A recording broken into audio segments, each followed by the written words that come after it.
In this YouTube tutorial video, we're going to show you how you can change your YouTube full screen settings.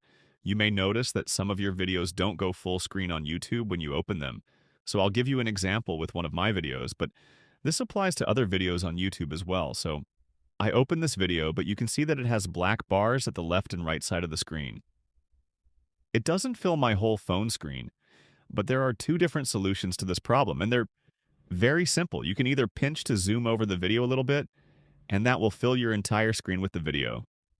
It is a little bit cropped at the top and bottom portions of the screen, but it's not much and you won't have those black bars anymore at the left and right. But what if you don't want to do this pinching manually and you want your videos to be full?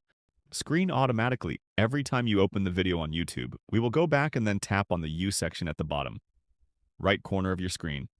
You will get to this page where you want to tap on the settings, or this little gear icon at the top. Find this general button, which should be right at the top.